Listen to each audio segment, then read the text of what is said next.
Hello, welcome to Walsall United WFC.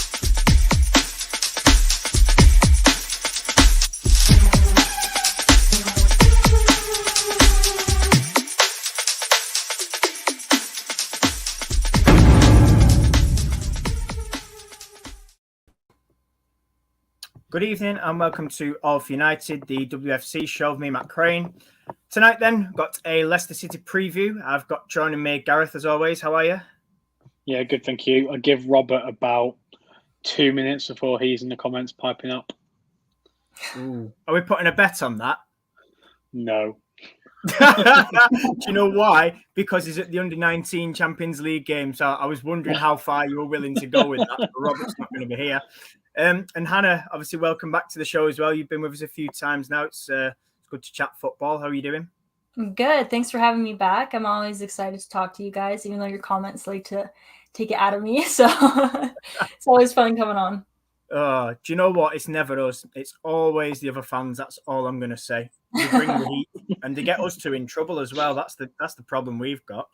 The amount of stick we get now for everything is just unreal. But anyway, so yeah, here to chat. Obviously, it's Saturday's game. And I'll be brutally honest, up until about 2 weeks ago, I hadn't realised it was on Saturday. I had an absolute nightmare. We're talking to somebody and they said, oh yeah, the game against Leicester on Saturday, and it threw me. But anyway, it is Saturday. It is at 12 o'clock. So yeah. We'll start then obviously with Leicester, Hannah. I mean, last time we spoke, as we were saying sort of before the show, Jono was still in charge. Probably didn't go as well as hoped. Up until sort of him going.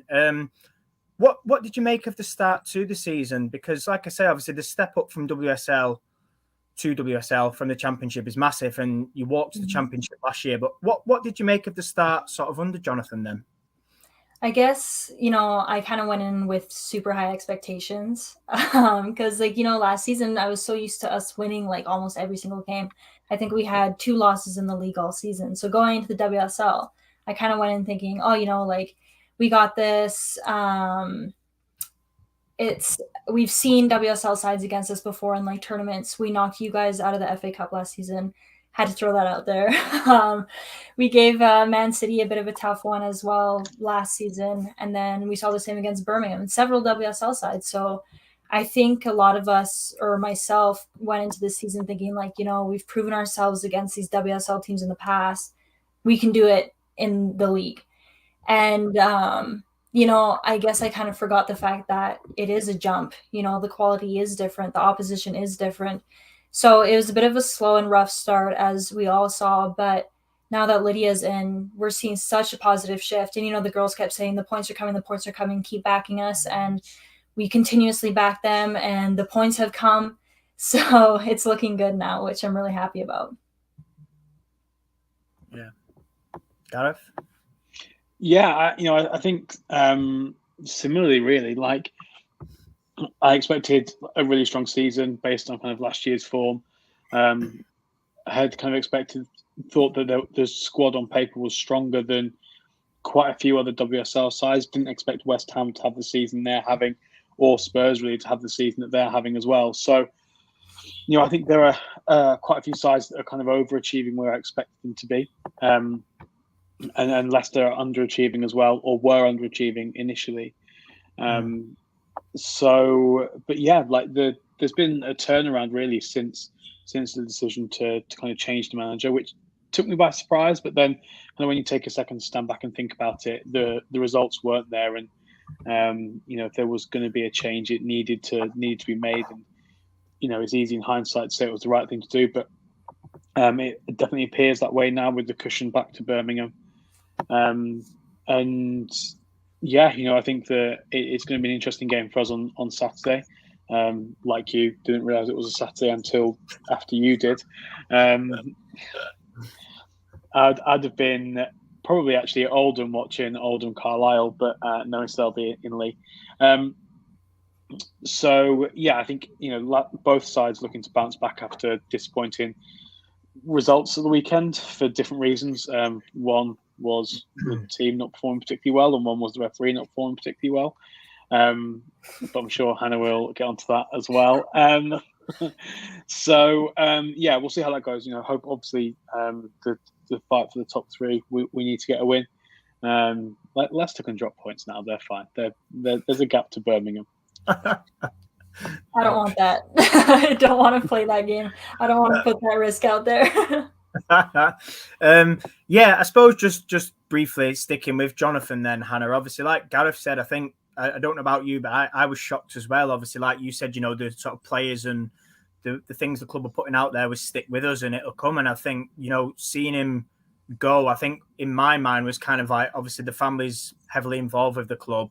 Mm-hmm. Would they sort of, I suppose, have the balls to sack him really? Because obviously it is a results business and we are seeing a lot more sort of sackings and managers leaving now as opposed to say 3-4 years ago. But I think it still took me by surprise. I was still expecting him, from my point of view, to lead him for the season and then maybe judge it at the end. But were you maybe surprised that he was sort of relieved of his job, or did you maybe think, well, actually, you know what, we do keep saying the same things every week, that stick with us, and results really are still not coming? Yeah, I guess at first I was kind of surprised because it felt like it was really like it kind of came out of nowhere. Like because we had seen like statements from people at the club saying like, we have his, like, we fully support him, we have his back. And then all of a sudden he's been sacked. But I also think that the club didn't want to wait until it came down to us being stuck in that relegation spot. I think I know Leicester are really pushing to grow the women's side and they're really wanting to promote it even more. So to have us come up and then have us go back down when we could have changed it with the results that we were getting, I think it makes sense that they sacked him. And it did surprise me at first, like you said, the whole family ties there. We saw Holly leave as well as soon as Jonathan left. But I think the club have really good intentions with the women's side, and I think that's what led them to making the decision. So, I mean, I know at first it was, you kind of had to support him because it is our first season in the WSL. It is kind of hard to say, we're going to go out there and win every single game because we're a newly promoted championship side that has never been in the top division before. So you kind of have to give him a bit of, I understand the difficulty of coming up and facing this new challenge, but we couldn't leave it at that. We couldn't leave it at, results slipping from us. So I think the club had to make the decision that they made. So that's what it's come down to. Yeah, absolutely. And although it does pain me to say, the first game for Emil Heskey, suppose it couldn't have gone any better, could it, for your club anyway? It didn't so much for us. But do you want to just talk to me about that? Obviously, because he came in, didn't he, and sort of took training and things just before Lydia took over. And I know Lydia was at the Conti Cup game. But what did you make of it sort of in that transition period then? Did you think Heskey had maybe been with an outside chance of getting the job, or do you think it'd be somebody? Because I know Willie Kirk was mentioned as well, and then when Lydia took it, I was again quite surprised. But what did you make of sort of that transition period? Well, I know Emil's been involved with the women's side for quite some time now, so I wasn't surprised to see his name brought up and to see him take over things, especially with him being the head of women's football development. I've spoken to him a few times, and he's been involved with the women's side for like a long time. Like he even mentioned to me that he attended their training sessions like 9 years ago. So he's been like behind the scenes for quite some time now. But I didn't expect him to become manager because I know he's not done his badges yet. So I don't think he could become manager. But you know what? Honestly, to see if it was like, Emil Heskey managing Leicester women, I wouldn't complain. I think it'd be great. He's incredibly well-spoken. He's great at what he does from what I can see. But I was surprised when Lydia came in too, because I feel like there was like no talk whatsoever about her. Like she just suddenly appeared. But I'm really happy with her appointment. She's been phenomenal in my opinion. I love the stuff she's implemented. But I won't jump the gun on that because I'm sure you have something set up for me to answer that about. But I think they're doing great stuff with the staff and everything over there. Yeah. Gareth, do you want to sort of come in on that sort of bit that I was talking, sort of the Emil and Lydia bit? Yeah, I think I wasn't really sure that Emil was going to kind of take it on permanently. He's there like as an ambassadorial role primarily, and gets involved in the training pitch and gets stuck in. But for me, I was kind of thinking that Willie Kirk was going to be the obvious choice until the end of the season, given that he, had been out of the game, has had good results before with United, with Bristol, and experienced as well. Even though Everton didn't necessarily end in the way that they wanted to be, he was up there, kind of battling out for that fourth place spot last season. Again, the Lydia Bedford appointment did surprise me. I kind of thought they would go with somebody with a track record of success in the WSL. I think kind of understanding the league and knowing how to get results there can be really, really important. But, I think I've been definitely proven wrong so far. There are still games to go in. There's still time to turn that tide, but hopefully not. But yeah, I think so far I've been proven wrong. And the combination that they've got in of coaches and Lydia kind of at the helm has gone really well. Yeah.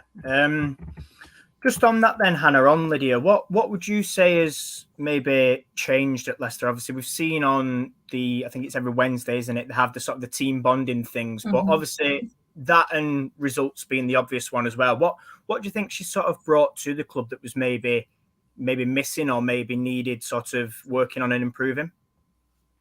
Yeah, I think I spoke with her a week or two ago, and one of the things she said that the first thing she wanted to change when she came in was that it was fairly like individual at Leicester.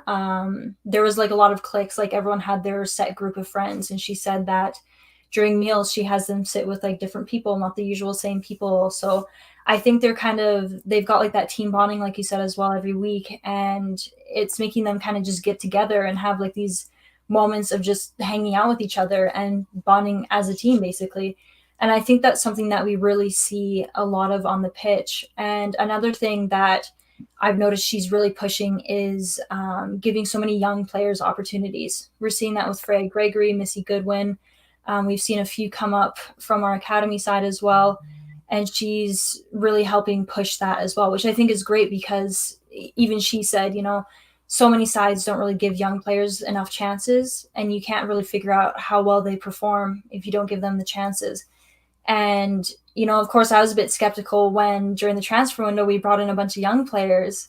I was kind of thinking, because we already have the youngest team in the WSL, I believe. So I was a bit skeptical there, but she's clearly proven me wrong. Same as with Gareth. She's proven us wrong, I guess. But, these players are performing and they're really helping put things in and they're helping the club move forwards as well. So I'm extremely impressed with her every week, every result. We saw like a huge shift. We have a better record right now than Arsenal and Chelsea in the league. I'm just saying. So I'm happy with that. But it's really great seeing her in. And I know that she's not on a permanent with us right now. So I'm hoping that changes by the end of the season and we can keep her, of course. So we'll see how that goes. Yeah, absolutely. I think I'll come to you on that, Gareth. Obviously, signings and the potential for Lydia to become permanent. Were you sort of similar to Hannah then, surprised that maybe there wasn't maybe a couple of experience thrown in there, so it's sort of a mix? Or did you kind of think, youth coach, youth signings make sense? Yeah, I kind of thought that as we kind of got into the window and there wasn't kind of really any big links to kind of big players, thought that maybe she would kind of go down that route of players that she's worked with previously and try and bring them in, players that she trusts, that she's worked with like under 17 level. I was skeptical of how much it was going to work. Was surprised that you'd go and bring in a development player from Aston Villa who were kind of down in and around that part of the table with you, to be the one to try and help you out. But again, she's obviously worked with those players before, has worked with players of that level, and has been able to develop younger players before as part of her role with England. So, I think if you're good at something and what you're good at is developing young players, then stick to that. I think part of what I was a bit concerned with was potentially the management of egos. There are some really big characters in that Leicester dressing room, and but that hasn't seemed to have been a problem at all. And everyone seems to be kind of putting the shirt on it and trying to just fight for the team and not trying to sort of chase individual accolades, and everyone seems to be really focused on pushing for, just to finish 11th really, and hopefully move on from there. Yeah, it's interesting you talk about that, because obviously you talk there about sort of managing the dressing room and sort of the big characters there. And I think, again, without meaning to be like, I don't know what's the way, I wouldn't say it's harsh, but going from managing sort of England under-19s to, WSL side with big ambitions is a completely different challenge. And I think what she has done, what you can see is sort of going there, like you said before, Hannah, get everybody together and on the same page, work at it collectively, and sort of, in a way, sort of stamp that out, stamp out that individuality and any people maybe chasing, I want top assists, I want top goal scorer, things like that, and made it more collective. Hannah, then on Lydia, were you maybe, like I say, obviously when she came in, it was pretty unexpected. Were you maybe surprised with the choice? Because obviously, like you said, it's not permanent, but yeah, I think, if you look at it, obviously Brent Hills as well, and we'll get onto him shortly. But were you maybe expecting it to go as well as it has? And I don't mean that badly, but I just think the turn of form since Lydia come in has been absolutely fantastic. Bar the odd result which couldn't be helped. What do you make of it? It's interesting, isn't it? Yeah, I mean, you mentioned I can't remember if it was you or Gareth, but someone mentioned maybe Leicester would have wanted someone with a lot of WSL experience and has proven success in the WSL. So seeing us linked to Lydia, it was obviously a bit surprising at first because, there isn't really that WSL stuff there, but she's clearly proving us all wrong with how she's doing. So I'm really happy about that, of course. Obviously, I'd be happy if I weren't. Then I wouldn't sit here and complain about her. I don't know why I would. But I think she's genuinely doing a phenomenal job. And yeah, I was a little surprised to see her name at first because, you guys kept throwing Willie Kirk out there. And I mean, I don't know why that move didn't happen. I don't know if it was like too fresh of a sacking for him for them to want to, sign him up. But I think at first I was kind of skeptical because, she has so much youth experience. But then I realized she's already been involved with so many of our players.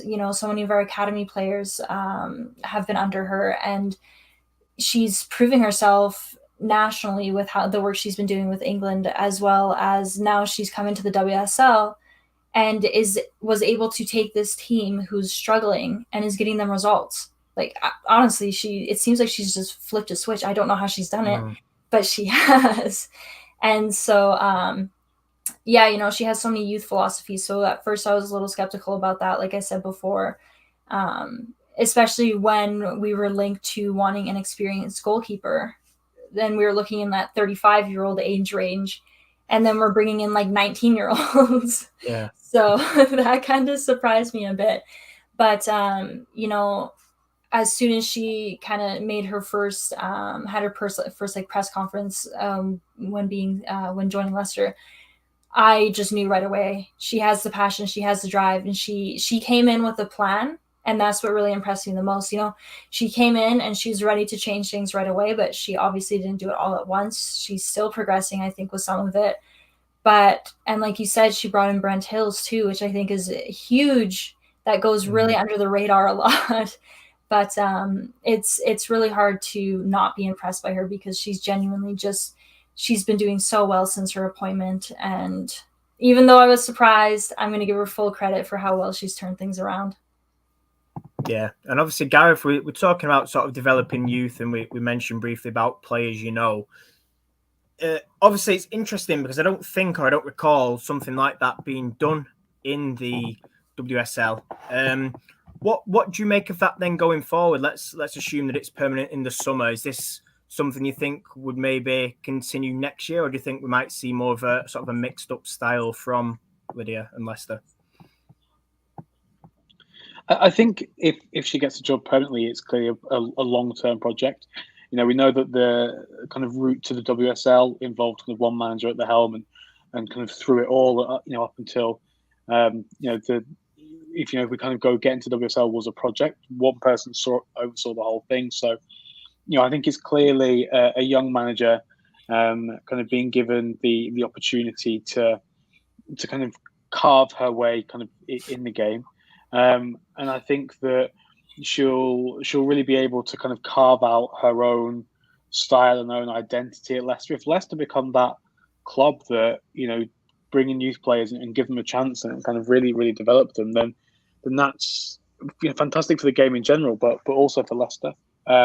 Even if you look at it kind of really harshly as like a profit system, if you can kind of get in young players for cheap and then sell them later, or they can go on later and kind of go elsewhere, then that works really well as well. So, you know, I think it will kind of really be a signal of intent from Leicester. This is, they're in it for the long term, and you know they'll be prepared to give people time. And I think when you look back at United bringing Casey in as well, no managerial experience, an indication that it was a project and that there were going to be ups and downs and there were going to be, you know, successes and failures along the way. And I think that is, I don't think Lydia Bedford has the same presence maybe that in the game that Casey had, but you know, I think definitely it's a similarly long-term thing. And you know, we've seen Everton this year go for somebody who they thought was going to be able to come in and bring instant success in Jean-Luc Vasseur, but that just failed within a few months. And Still you know, it's not, well, yeah, but it's not always a quick fix, is it? So you know, I think it's a really good thing actually, for the game and for kind of other managers looking at getting involved, that, you know, you don't have to have, you know, great successes in order to kind of get these jobs. You just need to be a good coach. And I think first and foremost, that's what the game needs. The game needs good coaches. And I think that's what we're starting to see at Leicester. The team is just well drilled, knows their roles, and everyone's kind of doing what they need to do. Like, who would have thought that we'd be seeing Sophie Howard popping up with so many important goals a few months ago? Oh, yeah, you're right. Do you know what was interesting? Because something you just touched on there, and you're talking about Casey, and it's got me thinking now. I'm sort of drawing comparisons. Our first season in the WSL, similarly, okay, we still had young players, and we didn't go out and sign loads of young players. But again, that experience, you know, Abby McManus coming in, Jess Sigsworth coming in, things like that. You know, it's similar, isn't it? Young, inexperienced coach, or a coach. I shouldn't say inexperienced, but a coach that's never been in the WSL is what I'll say. You know, and then obviously in our first season we got Willie Kirk, and you know, Leicester have got Brent Hills, in which, by the way, I do think that's an absolute masterclass. Obviously, he was involved with England, and I believe, or I've heard, I don't know what you've heard on him, Hannah, but from what I've heard from people at the club, sort of, you know, they talk of him highly. Does a lot of the coaching, very, very detailed, and I think again that could only be a good thing. I don't know if you want to add to that, Hannah, if there's anything you know about him that can maybe share. Yeah, I mean, I've only heard really positive things, the same as you. But the thing that stood out to me the most was Ash Plumter told me that when she was playing in the US, he came down at one point. I don't remember what his involvement was, but she said that he said something to her that stuck with her like forever. And as soon as she heard that he was coming to Leicester, like, she was thrilled. And I think that was the case with so many of these players, that he's just had so much involvement with England, and the fact that he had some type of involvement in the US as well. It was just, it's like, okay, this guy clearly makes an impact. So I think it was great that he was brought in. I was really excited about that. And like I said before, I feel like it's underrated that he's at Leicester, but it seems he's just doing really great things. So I'm really happy that he's there as well. Yeah. Just going to add up this comment from John Fry. Have you changed formation since Lydia came in? Or maybe I think so. I think so. Yeah. I mean, at the start of the season, I think one of my biggest complaints was, why are we playing three at the back, especially against sides like Man City? We were seeing it a lot, and we were conceding a lot. And I just kept asking, why are we playing with three at the back? So obviously we don't see that as much now. I believe we stick with more of a 4 or 5. It obviously depends on the opposition, but we're seeing a lot of players playing in different positions this season too. You know, we're seeing, last season we saw Esme de Graaf in more of a defensive role. Now we're seeing her basically on the wing a lot. Sometimes in the midfield. I feel like people are everywhere. You know, we're seeing Sam Tierney in a bit of a midfield position. Last season we saw her more in the defense. Just a lot of players are kind of switching around, and it's showing that we clearly have players that have different abilities, which I love. So even Sophie Howard, like you said, she's out here scoring goals and stuff, which we never expected, last season. And again, in a defensive role, and we're seeing her in the midfield a bit. It's kind of, it seems we're trying out a whole bunch of new stuff this season. But formation wise, ever since Lydia came in, it's definitely changed quite a bit. I'm trying to think right now, trying to visualize it. But we're seeing two at the up top a bit more than we were before. Originally we saw mostly just Jess up top. Now we're seeing sometimes, Freya and Jess, Freya and Tash and Jess. So, three at the back, it never worked. That was the one thing that I criticized constantly. I said 3 at the back doesn't work. Why do we keep doing it? But we don't have that anymore, which I'm really happy about. Yeah. I think it makes a difference, though, because obviously last year Jonathan sort of played about a little bit with the team in the formation, but I think he'll get away with it due to the quality, whereas this year, when it's a step up, like you say, 3 at the back, and sometimes there was like defenders out wide or up top, something bizarre like that at games, and it didn't seem to click until obviously it was changed. Gareth, I suppose we'd better chuck a little bit of ourselves in here, hadn't we? Man United, it's been a little bit of a tricky month, February, hasn't it? What are you expecting for March? I know that's a broad thing because I'm asking a whole month, but I'm going to do that, and then I'm going to ask Hannah what she thinks as an outsider of our season. Just before I get onto that, and I will do in a second, I just want to say one last point on Leicester, and that was when Kirsty Lavelle kind of got injured and was going to be out for a while, was concerned. Because, Demi Lambourne's not played a huge amount of football at all for the last 2 years. But I think actually she's come in and she's done exactly what she needed to do. Some big saves, some penalty saves, and, has absolutely kind of shown me up really for kind of having those concerns, and, has really contributed. I think the whole team have just been playing so well together. And I think, she's really kind of stepped up when she needed to be able to replace Kirsty. But in terms of what I'm expecting from us this month, I mean, I'm going to be honest with you, Matt, I don't even know what our fixtures are this month. So give me a second and I'll have a look. Leicester, Reading, West Ham, Everton at Old Trafford. There we go. I mean, you look at that and you kind of you'd be hoping for 12 points. I think, West Ham are a potential banana skin, having a good year. Leicester have been a bit of a bogey team for us recently, particularly at home. So, hoping to kind of avoid anything there.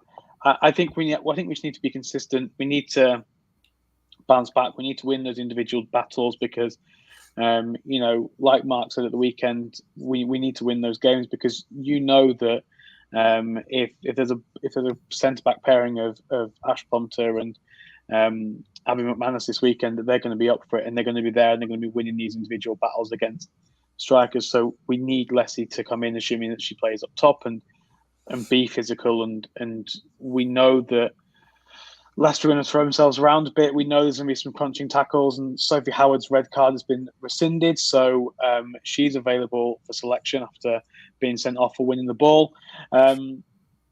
So, we know that they're going to come and they're going to play and they're going to be physical. So we need to do that as well. And, we look at these games. Reading we've dropped points against them before.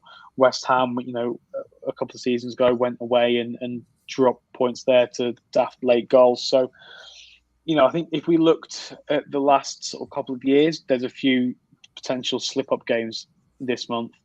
But I think we've got to be coming away with at least 10 points from this. We shouldn't be losing any of these games. We should at least be getting something from all of them. So I'm going to say that I want us to get 10 points, ideally 12, but there's always something that can kind of come in and be a potential slip up. So if we can come in and get 10 points from the next 4 games, then I think we're well on the way.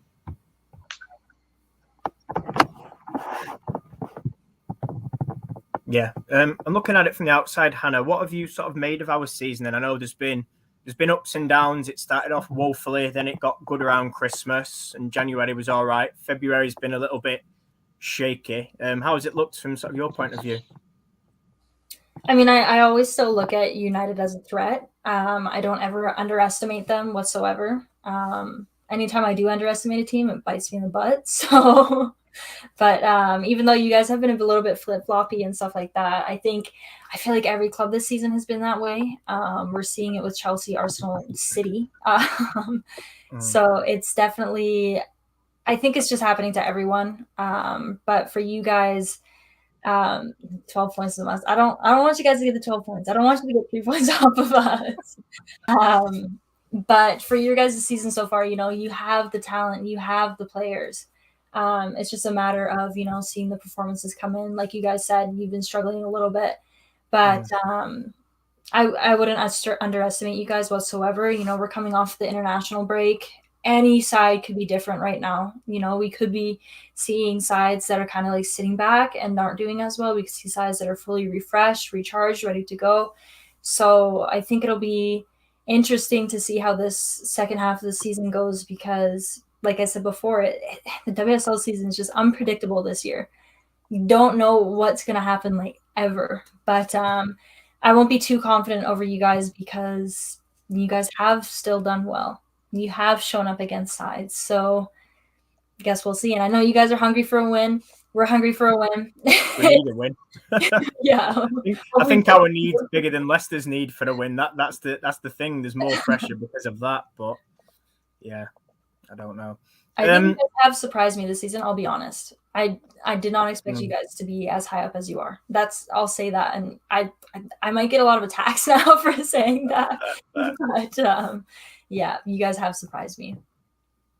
Yeah, I think everybody said that though, because I must admit myself, I said, if we can come fourth, because for me the team's worse than last year. If we can come fourth, I'd have taken that. We're sat fourth. I'll probably get shot for saying that because everybody's going for Champions League. But it's like you said, the league's so unpredictable this year that, a couple of wins and you're flying up there and a couple of losses and you could be down where City were sort of a month or two ago. So, it's one of them. But I just think, again, like you said, you seem to up the game when you play at League. I don't know what it is. Like the last, whether it's cup, whether it's league, it always just seems to, I don't know, is like that extra 10% that comes out the squad. Whether it's because it's Man United, I don't know, but it's like I said, it's a must win for us because we're already behind Tottenham, and that's just not what anybody wants. What Sans will say, Champions League, fourth best team in the league. Yeah, I mean, third spot's still up for grabs for me. But yeah, I know, Gareth, you said you probably expect City to come back and claim that. Now they're sort of the players are back. What do you make of then, Hannah? Because obviously you've had a couple of key injuries at Leicester this year. What have you made of that in terms of coping? Because you look at the names that have been out and you think, wow, key players. But yeah, like Gareth, you mentioned Demi Lamborn before. You seem to have coped pretty well without them. I mean, sat above Everton now as well and catching Villa. What have you made of that? I think it was stressful at the start, very stressful. I think I'm stressed out again now because we see that Jess is out for the rest of the season, which is really sad. And of course it worries me. Another thing that worries me is that Freya had to be taken off against Chelsea. And so because of injury, and I'm hoping that that's nothing too severe. Obviously, we'll hear an update soon enough. But like you said, Demi Lamborn just came into Kirsty's position, and she had huge shoes to fill because Kirsty was on top of everything all season. She was being heavily talked about, and she was making these crazy saves. And I think she still has like the top number of shots against her in the WSL, even though she hasn't played for months. But yeah, she's been phenomenal since coming in. I've loved being able to just watch her. And I always ask them, I'm like, what is Tony, their goalkeeping coach, feeding them for all of the goalkeeping options to be so consistent? But yeah, with injuries, it's definitely been, I worry, of course, but we've seen players step in like Demi, and we've seen them do well. I'm curious to see what is going to happen in the striker position now. We could end up seeing Shannon O'Brien kind of fill in that spot a little bit more. Who knows really what could happen there? We could just see Tash being a lone striker. It's a bit hard to say right now. But I think they handled the injury crisis well. I think it's a Leicester thing for some reason, like the injuries for the women and the men. It's stressful. I don't like it. It's unnecessary. But yeah, it seems that I know we have the options and I know we'll be able to get through it. So I'm hoping that Jess is okay. I'm hoping I think we're going to be seeing Hannah Kane back soon and LaShante Paul. Those are two very long-term injuries as well. So yeah, it's all of our like options up top. That's what's worrying me, is that our options up top are really lacking right now because of injury, but we'll see.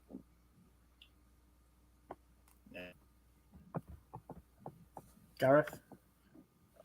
Yeah, I just think similarly, if you look at the players that were injured at the start of the season, Devlin's kind of started the season injured. Barks got injured pretty quickly. Schofield and Abby Grant kind of joined injured. Then you kind of add in some of those more recent ones like the Shante Paul picking up a really long-term injury, Kirsty, Hannah Kane getting injured again, which is obviously always going to be a concern now, given kind of her past and Jess recently. So, there's potential for the majority of those players to be starting games, and it's never going to be easy when you kind of have those kind of injuries, but they just being able to call up players and have a sense of depth now that means that if Jess is injured, Jess is out for the season, but Shannon can kind of come in and play up top, and you can bring somebody else into the midfield to kind of cover for her. It's not going to feel that loss too much, because I think what Shannon will have that Jess has as well is just that, excuse me, that ability to just run after every ball, to chase everything, and just the pair of them will just literally run themselves into the ground for 90 minutes and then kind of recover after that. So, I think it's good to be able to have these kind of like for like changes. And obviously Shannon recently got her England caps. So, stuff like that's really, really good to see. And I think it's testament to what Leicester are doing. In terms of the weekend, I think it's going to be a difficult game, but I think United have the quality to win the game. I think it's going to be probably, I say this every single time this fixture comes up, it's going to be closer than people think. It's not going to be I think people still have in their heads the 11-1 fixture from a few years ago, but it's not that same team. It is almost entirely completely different. I think it's going to be a good game. I think it's going to be a close game. I think it is probably the potential banana skin up until the red card that were holding their own against Chelsea at the weekend. So, creating chances and kind of creating opportunities. So we need to make sure that we don't necessarily do that, and that we kind of keep it tight at the back. I'm not sure how fit Aoife Mannion is yet, but I think she could be a good opportunity, a good player to come in and deal with that. I think if we're kind of going with the centre-back pairing that we've been used to the last couple of games with Caldwell and Thorisdottir, then that can potentially create problems, because I think Tash is really physical and we'll be able to go toe-to-toe with the pair of them physically. And I also think that Shannon will be able to, if she kind of plays either as a 10 or as a 9, will be able to cause problems kind of with her kind of agility and speed. So, I think we need to be careful. I think if we've got maybe a bit of pace in the central defence, then that will kind of shore things up and make things a bit easier, or a bit less kind of, precarious. I think when you look at a centre-back pairing without a huge amount of pace, you always think you're liable to be counted on, or a ball through the middle or over the top. You always think that something can come from that. So hopefully that's not the case. But I think we can win the game. I think we will win the game. I think, but it's going to be a close one. I think 2-1, something like that. I think it's going to be a battle. It's going to be physical. It's going to be one where we'll really see how much they've kind of put into training this week in terms of the physicality and those individual battles that Mark spoke so passionately about at the weekend. And I think we'll really see how the training's gone this week.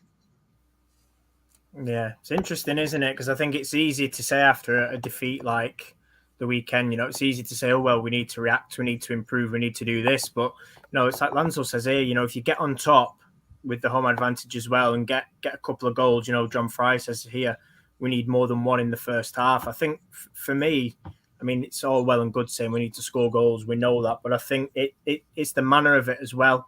And what I'm going to ask you, Hannah, is obviously Gareth's mentioned Shannon O'Brien. Do you think that looking at our first choice centre backs both being out, that you maybe will change the approach? And, because Shannon picks them pockets and finds that space excellently. But what do you think? Are you expecting a change in approach from Leicester, or are you just thinking they'll kind of keep it similar to how you've done since Lydia came in and maybe just stick to your game plan? I think we'll probably stick to it. I don't see them going any more attacking because I know that we are hoping to kind of defend our spot in the table right now, if anything. And I know that we're extremely strong defensively, especially with Ash and Abby in the back there. So, I mean, I know Shannon's going to be eager to kind of find some way to get in there, and I think she will. I can see Tash as well having that chance. I can't tell if we'd have more like kind of, I feel like in the midfield, we're going to see more coming out forwards towards the wing rather than having, like two up top and then two wingers or anything like that. But I think we're going to kind of stick with what we usually do, especially with our lack of attacking options right now. So we'll see what happens. I'm bummed that Jess isn't going to be there because I'd love to see her score against you guys, and I'm sure you would too. But yeah, I think we're going to keep it the same as we have been. Yeah, we said this last time at the game at the King Power, and it wasn't Jess that scored, it was Abby. Yeah. That we actually didn't expect, but there you go. But yeah, I think looking here, comment set pieces. I'm not convinced, I'm not, if you've seen our set pieces, they're actually woeful. And have you seen ours? No, ours. No, yeah, not seen yours. Well, I have. I've not seen all of them, but ours. No, I'm not. The thing is, everybody overhypes our set pieces because one or two come off after about 10 games. But I don't know. We need other ways because our set play, defending it and attacking it, is not great. Caldwell and Thor again, new partnership. I know that frightens some of us, doesn't it, Gareth? Especially me, anyway. I just not fully sold in it because it lacks pace. And again, we've talked Shannon, and obviously, like you said, Jess is missing, but Tasha Flint's still a threat. Plus Molly Pike as well, another player that for me, I don't know how much sort of hype she gets from Leicester fans, but I think again she's been very underrated this year. I don't know if you want to talk to me a little bit about how she's done in the middle. Oh yeah, I love Molly. I know we have there's a chant for her that everyone hates that I came up with. So I think people hate me for that. Yeah, I think that Molly's been really great, and she has been a bit underrated as well, as you mentioned. I think we've been seeing so many players contributing into goals this season. We've been seeing Sam Tierney, Gemma Perfield, another, we just have so many different goal scorers that I don't think we can just, peg our strikers or any of our forwards as being the ones to score goals. Like Shannon and Tash, I can see putting some in, but I wouldn't doubt Gemma Perfield either. I wouldn't doubt Sophie Howard, especially. I'd love to see Abby score another. That'd be great. If Charlie comes on, love to see Charlie put one in too. If we get Abby and Charlie, and then whoever else, Shannon as well, because she loves Liverpool, and I know she probably hates you guys. I think it'd be perfect. No, just anyone with an ex-Man United link or that's a Liverpool fan. Is that what you're saying? Yeah.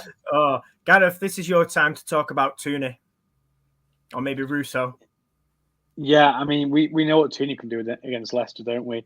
Got to give it back. Yeah, so it's fine. I mean, you can have your former United players getting goals. Abby and Charlie can score, but Tooney loves a hat trick, so we'll still win the game. I just think that we've got some really quality attacking players now, and it's just about making sure they have the opportunities to score the goals. I think that kind of really what we've missed kind of in previous years is being able to give the ball on a plate to an attacker who you back to score every time. And I think I think we've seen from Russo, from Tooney, that they're two players. Leah's kind of really, really improved in the second half of the season. We've got players now where you can just kind of back them to score. And I think we'll see that this weekend. I think, against sides like City, where they're going to be a lot more organised at the back, with players that have been kind of playing at this level professionally for years and years and years. I think we'll hopefully kind of be able to create some opportunities against Leicester. Whether that's kind of down the wings, I don't know. I think it's going to be a really interesting battle on the wings, particularly kind of wherever kind of Gemma Perfield's playing. I think she's having a fantastic season. So yeah, there's just some really good individual matchups I'm really looking forward to seeing. Tooney against Abby will be interesting. The two get on really, really well. I wonder how long it'll be before Abby just like puts a strong challenge into the typical let them know you're there type challenge. And I think the pair of them, Abby and Ash, will be really organised, and it will be down to us to create those opportunities. And I think we've got the players now where if we create them and we give them the ball, they'll be able to put the ball in the back of the net. It's just about now being able to the midfield link up and be able to provide those opportunities. And I think that's what the game's going to be won and lost in midfield. It's so easy to say it every time. Every time it's the truth. but it's the truth every week. The game's won and lost in midfield. We know we've got good attackers. It's just about giving them the service and making sure that they're able to score. Based on that, then, is there anything you'd change either in the starting 11 or maybe the approach? Because like I said, obviously, it's easy to look at February and say it was a disaster, but then you look at the teams we've played and actually this is obviously a different type of opposition and a completely different sort of style of play. One where we'd probably see more of the ball, I would have thought. But what would you do in terms of that? Like I say, whether it's starting 11, your approach, is there anybody you'd change? Obviously, we've still got injuries ourselves to sort of key players, but where would you sort of see it going Saturday in terms of Mark and his starting 11? I think if it was me, I'd kind of go 4-2-3-1. I think I would kind of stick with the same back four with Ona and Hannah Blondell as the fullbacks, Caldwell and Thorisdottir at centre back. Although I think if Mannion's fit and she's fit enough to play even 60 minutes, then you give her that. I then think in midfield we'll kind of play not necessarily a holding two, but a two central midfield of Bo Risa and Jackie. And then I would play kind of a more narrow three in behind Risa of Brune, Tooney and Leah. The option there is for Tooney to drift out to the right if we need that width, but also can kind of stay a bit more centrally if we need to, and likewise with Leah. Leah can kind of go wide if we need to, and cut in if need be. What I don't want to see is I don't want Russo to be playing on the right hand side. I know you'll agree with me with this. And I know there are people that will probably disagree and think that she should be playing out wide, but I think she's just wasted there. I think she'll get the ball there, and what we need to be doing is having somebody on the right be able to create the opportunity for Leslie to score, not the other way around. So I'd rather, if we're going to play with a wide player, have Tooney there cutting inside than Leslie. Yeah, and obviously Hannah, from a Leicester point of view, then I'm going to, as always, as we normally do, get score prediction and maybe a danger player or danger players. I know we've talked about quite a few tonight, but yeah, you want to add your thoughts on that? I never do score predictions, and you guys know this. But I do have a very specific prediction. Can have a starting 11 prediction if you like as well. Starting 11? Oh, God. If you want to, it's up to you. I gotta I'm thinking of the players and like how often they change positions. I feel like I can never predict who's going to start where. Do you want me to give you a starting 11 prediction? Up to you, or just go with what you were going to sort of say instead of your score prediction. Your call. I think you'll like what I was going to say a little more. Go on, then. You guys are going to pass it back against us, and we will take full advantage of it and score because you do that every single time. That's my prediction. You love passing it back against us. We saw it happen with Kane, and I think it was it Tash last time? Yeah. Yeah. That's my prediction. I want to put money on this. That's how faithful I am. We did that on Sunday against City. I say pass. Well, I suppose you can count a header as a pass if you can even call it a header. But yeah, we do seem to have a habit of heading it, kicking it, miss-kicking it, doing whatever we do. And it seems to cost us a lot, particularly. Yeah, always against Leicester, and it's always at Lee. But I think, Gareth, obviously you said 2-1, didn't you? Do you know what? I'm going to copy you because I know like you said, we talk about this and we always say it's going to be a completely different game. Like you said, too many people are sitting on them ones from like 2-3 years ago. And, you know, I wish one day they'll listen to us because we have been right every single time because we've lost them all. But we are actually correct. So I think 2-1 for me. I'm going to go as the chant says. I'm going to go for the Tooney and Russo for the goals for me. I don't know, Leicester. I can see Shannon popping up for a goal for Leicester. Like you said, Hannah, before, Liverpool fan. Probably doesn't like United. Loves scoring against United. So, yeah, I think I'll take a 2-1. Get back to winning ways, and then we've got a couple of tricky away ties, and we'll see where it takes us. Gareth, do you want to lead into the final little bit before we wrap? You were on about the rest of the season and the Arnold Clark Cup. First of all, obviously with bragging rights to come this weekend, we've already secured bragging rights recently after England won the Arnold Clark Cup. Now, I know it's only a friendly, but for us to go and beat the Olympic gold medalists in a competition and come away with the win, it's good. But how was that competition from a Canadian perspective? Well, he didn't beat us. So we finished ahead of you. Abel doesn't lie. The only one that beat us in Spain, so watch out. You know, for me personally, I was obviously really excited thinking that we could have won it. We were so close near the end there. I was a bit woey because Canada is so defensive. That's how we won the gold medal, was through defending. And we saw it again in this tournament, and I watched the game against you guys and I was like, oh my God, because they just kept giving it away and like sitting back. I was like, stop. But from a Canadian perspective, overall, it's what differs for me compared to you guys is that I'm witnessing my country going through this transitional phase of football becoming a super prominent sport here. Whereas before it was like not huge. But if you were to ask anyone here in Canada, can you name a Canadian footballer? Their answer right away would be Christine St. Clair.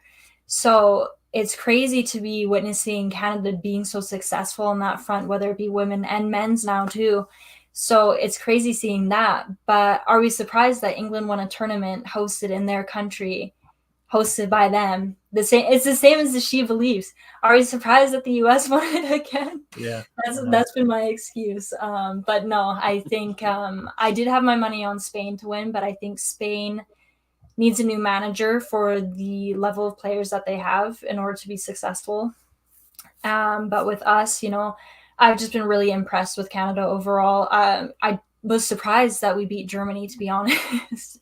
You know, Europe, it has a lot of powerhouses, and we're so used to playing against, you know, like CONCACAF sides or sides like New Zealand. And we recently saw us lose to Mexico. So I was going into this tournament a little bit skeptical, but congratulations to you guys. Props to you guys. I think you have a really strong team. I know everyone's saying that it's coming home this summer, but I don't think you'll be winning the Euros. Sorry. But yeah, it was definitely really great to watch from a Canadian point of view. And congrats to you guys. I'm here for the banter. Every time you ask me to come on, like I gotta have something. But I don't think we're going to win the Euros either. To be honest, I've said for months that it's going to be the Dutch that do it. You said Germany. So yeah, I think we agree that England probably aren't going to end up winning the tournament. But I say that now. As soon as July ticks around and that first whistle goes for the first game, I'm gonna be all in. I'm gonna be especially 100% after the men's as well. After the Euros last year, after the last World Cup, where we get so close. It's gonna happen one day, surely it's gonna happen. So no, I don't think it will, but all logic and all sort of reasoning is gonna just fly out the window for me as soon as the tournament starts, and I'll be getting the face paint out and everything, and Your flag. I've already got hair ready. I just need to do the face. I love that though. I love it. Starting early. Do you know what? It's interesting though, because I think anything now coming up that Canada win, we can half claim some of that with Bev and Andy Spencer's just joined as well. I thought you were referring to like the Commonwealth. I was like, is he really pulling this card? But... No, yeah, this is it. Listen, we've got to claim something. An English pairing that's a coaching. We'll claim something. I'm sure there'll be something in the rule book where we can just say, yeah, it's our coaches that have won that. It counts. Honestly, yeah, that's true. You can have that little bit because I know you guys aren't winning much lately, so I'll let you take something. Hey, listen, I'm just happy Phil Neville's gone, so I'll sit here easily pleased, shall we say, in terms of the national team. But yeah, we'll see what we get in the Euros. Just before we wrap it then, Hannah, expectations for the rest of the season, then obviously it's looking pretty likely that Birmingham are going to go down, which kind of most people said. We did get a little bit of stick for saying that off people that weirdly weren't Birmingham fans, but there you go. But yeah, what do you think then for the rest of the season for Leicester? Obviously, like I mentioned sort of at the start of the show, gaining ground on Villa. I know Everton have got games in hand, but they're in a terrible run of form. So yeah, what are you thinking for the final part of the season? I'm stressed. I don't think I'll be relaxed until that last game of the season where we are officially safe. I know that mathematically we're looking a lot safer right now than Birmingham, but I don't like assuming or jinxing anything. We saw Birmingham beat Arsenal. So like I said earlier, anything can happen, which freaks me out.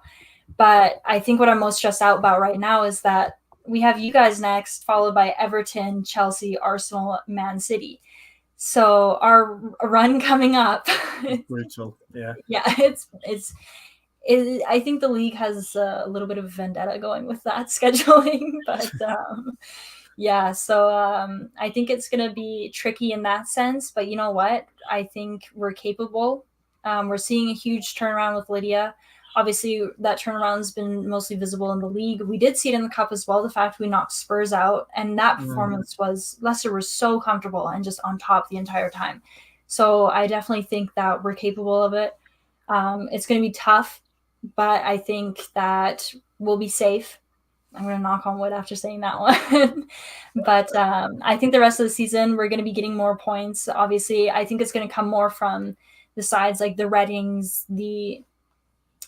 I don't know why I said that as if we have any other games besides like Reading from clubs on that. But the rest of our season is just really hard. But I think we'll be able to at least pick up a couple points.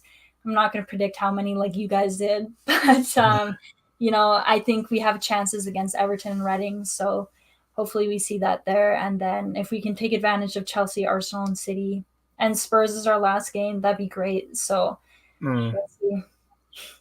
I think the Everton game next week as well could be a big one. I think I can see points there. Like you said, Tottenham away last game, beat them in the cup, more than capable there. And obviously Reading as well. Reading have been a little bit streaky. They sort of started slow, hit a golden patch, and yeah, I don't know, just kind of in and around that usual 5th, 6th spot. But yeah, I think, like I say, I think you've been more than safe now, and it's a credit, like we've talked about, to Lydia and Brent and the players for turning it around. Gareth, any final thoughts from you? I don't know if you want to summarise our... Yeah, I just think the 8 points clear now of Birmingham with 7 games to go is going to be enough. I think when you look at, you're going to need at least 3 Birmingham wins, and that's providing Leicester pick up nothing. And I just kind of look at this run of games, and I'm not sure where they're going to pick up the games. They've still got Arsenal, City, Chelsea to play.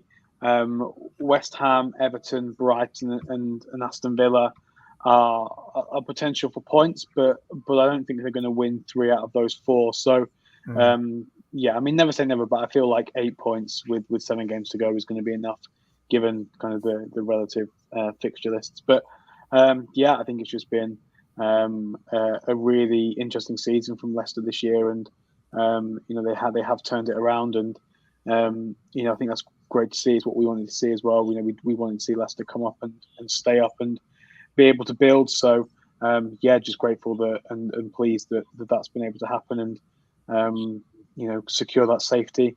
Hopefully it'll be secure way before the Spurs game. So hopefully if they can end April and be secure in the league, then I think that's fantastic. Yeah, absolutely. And I think it just proves, obviously, like we talked about, sort of shocked at Jonathan, but I think it proves that it was the right decision. Could have gone one or two ways. It could have been, still a struggle. But I think, like you say, the fact that it's been turned around and they've managed to, kick on. And listen, from watching games this year, we know they're not the worst team in the league. And to be fair, where you are now probably could be higher up. But I think, like you say, staying in the league is probably the aim this year, and then build in the summer and, yeah, go from there. Well, come to the end of the show. So I want to thank you, Hannah. It's been a pleasure as always to chat Leicester and to chat football with you. Thank you as well to Gareth. Tomorrow, Connor, as a one-off show, he's got a West Bromwich Albion player with him. So check that one out. That's at 7:00, and then check the rest of the schedule for the rest of the week. Cheers. Thank you.